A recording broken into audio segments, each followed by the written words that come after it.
नमस्कार. मी विष्णू सहस्त्रनामावर प्रवचनाची मालिका सुरू करते आहे. भाग 1. विस्तृत प्रस्तावना. मंगलाचरण आणि वंदन. शांताकारं भुजगशयनं पद्मनाभं सुरेशं विश्वाधारं गगनसदृशं मेघवर्णं शुभांगं लक्ष्मीकान्तं कमलनयनै योगिभिर्ज्ञानगम्यं वन्दे विष्णु भवभयहरं सर्वलोकैकनाथं. जमलेल्या माझ्या सर्व माता भगिनी आणि रसिक श्रोत्यांना नमस्कार. आजपासून आपण एका अत्यंत अलौकिक आणि पवित्र ज्ञानयज्ञाची सुरुवात करत आहोत. तो म्हणजे विष्णू सहस्रनाम. एक नाम एक चिंतन. भगवान विष्णूंच्या 1000 नावांचा महिमा आणि प्रत्येक नावामागे दडलेले तत्वज्ञान आपण रोज एका प्रवचनाच्या माध्यमातून समजून घेणार आहोत. आज या मालिकेचे पहिले पुष्प म्हणजेच या अमृतमय प्रवासाची प्रस्तावना अमृता देखणे करतीये. पहिला, विष्णू सहस्त्रनामाची निर्मिती कशी झाली? ऐतिहासिक पार्श्वभूमी बघूया. श्रोत्यांनो, या स्तोत्राची निर्मिती कुठे आणि कशी झाली हा इतिहास अत्यंत थरारक आणि डोळ्यात पाणी आणणारा आहे. महाभारताचे युद्ध संपले होते. कुरुक्षेत्रावर रक्ताच्या नद्या वाहिल्या होत्या. अधर्माचा नाश झाला होता आणि धर्माचा विजय झाला होता. युधिष्ठिराला, धर्मराजाला हस्तिनापुराचे राज्य मिळाले होते. पण इतका नरसंहार पाहून युधिष्ठिराचे मन विदीर्ण झाले होते. त्याच्या मनात शांतता नव्हती, अस्वस्थता होती. या जगात सर्वात श्रेष्ठ धर्म कोणता? कोणाची भक्ती केल्याने माणसाला परम शांती मिळते? या प्रश्नाने त्याला घेरले होते. तेव्हा भगवान श्रीकृष्ण स्वतः युधिष्ठिराला घेऊन कुरुक्षेत्रावर पडलेल्या भीष्माचार्यांकडे गेले. भीष्माचार्य शरपंजरी म्हणजे बाणांच्या शय्येवर पडले होते. सूर्याच्या उत्तरायणाची वाट पाहत होते. ते केवळ महान योद्धे नव्हते, तर महान ज्ञानी आणि तत्वज्ञ होते. श्रीकृष्ण युधिष्ठिराला म्हणाले, युधिष्ठिरा, तुझ्या मनातील शंका केवळ भीष्म पितामहच दूर करू शकतात. युधिष्ठिराचे 6 प्रश्न. धर्मराज युधिष्ठिराने भीष्माचार्यांच्या चरणाशी बसून अत्यंत आर्ततेने 6 प्रश्न विचारले. महाराज, महाभारतात अनुशासन पर्वात हे प्रश्न येतात. किमेकं दैवतम लोके. या जगात सर्वांचा मिळून एक श्रेष्ठ देव कोण आहे? किम व्यापेकम परायणम. माणसाचे परमस्थान किंवा अंतिम आश्रयस्थान कोणते? स्तुवंतम कम कर्मचार्यंत प्राप्तुयुर्मानवः. स्तुवंत कम अर्चन्तः प्राप्तुर्मानवः शुभम. कोणाचे गुणगान स्तुती केल्याने, कोणाची पूजा केल्याने मानवाचे कल्याण होते.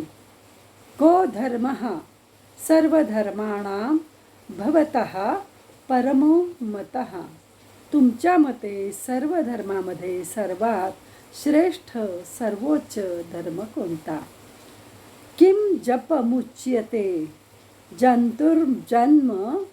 जंतुर्जन्म संसार बंधनात.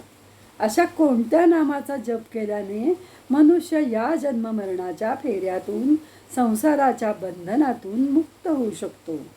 हे 6 प्रश्न विचारताना युधिष्ठिराच्या डोळ्यात मानवी कल्याणाची तळमळ होती. पितामहांचे उत्तर आणि विष्णू सहस्त्रनामाचा उगम. शरपंजरी पडलेल्या, शरीरात वेदना असलेल्या भीष्म पितामहांनी श्रीकृष्णाकडे पाहिले. श्रीकृष्णाने स्मित हास्य करून पितामहांना बोलण्याची शक्ती दिली. तेव्हा भीष्माचार्य म्हणाले, जगतप्रभुं देव देव मनंतं पुरुषोत्तमं स्तुवन्नाम सहस्रेणं ज्वरं लोकाधिपत्यम. हे युधिष्ठिरा, जो या संपूर्ण जगताचा स्वामी आहे, जो देवांचाही देव आहे, ज्याला आदी आणि अंत नाही, अशा त्या पुरुषोत्तमाच्या विष्णूच्या 1000 नावांचे गुणगान करणे हाच सर्व धर्मामध्ये श्रेष्ठ धर्म आहे. त्याच्या नामाचा जप केल्याने मनुष्य सर्व दुःखातून मुक्त होतो. आणि त्यानंतर भीष्माचार्यांच्या मुखातून जी 1000 नावे प्रकट झाली त्यालाच आपण विष्णू सहस्त्रनाम म्हणतो. हे स्तोत्र सांगताना प्रत्यक्ष भगवान श्रीकृष्ण तिथे उपस्थित होते आणि त्यांनी स्वतः या स्तोत्राला मान्यता दिली आहे. या स्तोत्राचे सर्वात मोठे वैशिष्ट्य आहे नामस्मरण आणि सहस्रनामाचे महत्त्व. आपल्या सनातनी संस्कृतीत आणि संतांच्या वाङ्मयात नामस्मरणाला सर्वोच्च स्थान आहे. कलियुगात कठीण तपश्चर्या, मोठे यज्ञ किंवा कडक व्रतवैकल्ये करणे सर्वांनाच जमेल असे नाही. म्हणून संत तुकाराम महाराज म्हणतात, सोपे आहे नाम घेता, नाही कष्ट काही त्यासी. पण विष्णूंची 1000 नावेच का? कारण भगवंताचे रूप अनंत आहे. जसे एकाच सोन्यापासून अनेक दागिने बनविले जातात, बांगडी, अंगठी, हार, तसेच तो एक परमेश्वर या विश्वातील प्रत्येक रूपात नटला आहे. प्रत्येक नाम भगवंताच्या एका विशेष गुणाला, त्याच्या एका शक्तीला किंवा त्याच्या एका लीलेला अधोरेखित करते. जेव्हा आपण विष्णू सहस्त्रनामाचा अभ्यास करतो तेव्हा आपल्याला कळते की देव केवळ मंदिरात मूर्तीमध्ये नाही, तो विश्वाच्या कणाकणात आहे. विश्वम या पहिल्या नावापासून सुरू होऊन सर्व प्रहरणायुधः या शेवटच्या नावापर्यंतचा प्रवास म्हणजे जीवाशिवाशी होणारा संवाद आहे. आपल्या या प्रवचन मालिकेचे स्वरूप असे असेल. माझ्या प्रिय श्रोत्यांनो, आपण रोज या विष्णू सहस्त्रनामातील फक्त एका नावावर चिंतन करणार आहोत. त्या नावाचा व्याकरणदृष्ट्या अर्थ काय, आद्य शंकराचार्यांनी त्यावर काय भाष्य केले आहे, त्या नावाशी जोडलेली पुराणातील किंवा महाभारतातील कथा कोणती आहे, आणि सर्वात महत्त्वाचे त्या नावाचा आपल्या आजच्या रोजच्या व्यावहारिक आणि कौटुंबिक जीवनात काय उपयोग होत आहे.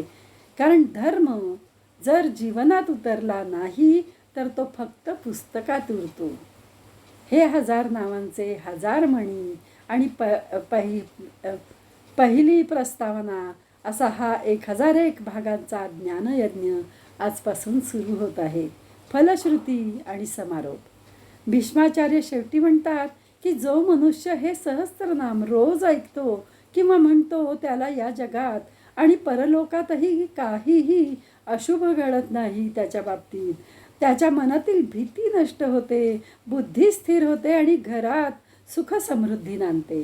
चला तर मग आपल्या अंतःकरणात भक्तीचा दिवा लावून मनात नामस्मरण करत या अमूल्य प्रवासाला सुरुवात करूया. भगवंताची कृपा आपल्या सर्वांवर राहो हीच त्याच्या चरणी प्रार्थना. काया वाचा मनाने जे काही कर्म करेन ते सर्व मी नारायणाय म्हणजे भगवंताला समर्पित करतो. हरिओम तत्सत. संकल्पना व लेखन श्रीकृष्ण तेंडुलकर. श्रीकृष्ण तेंडुलकर आमच्या संगीत समूहात आहेत आणि त्यांनी हे लिहिलेलं आहे आणि ती मालिका मी आपल्यापर्यंत पोहोचवणार आहे. भाग दुसरा आपण उद्या किंवा पुढच्या आठवड्यात आपण नक्की बघूया. तेव्हा आज आपण इथंच थांबतोय. शुभम भवतु, शुभम भवतु, शुभम भवतु. यूट्यूबला आपण साम्राज्य क्रिएशन वर सुद्धा तुम्ही हा व्हिडिओ ऐकू शकाल. आणि हे सादर करताना मला अतिशय आनंद होतो आहे. इदम न मम, हे माझं नाही, हे कार्य भगवंताचं आहे.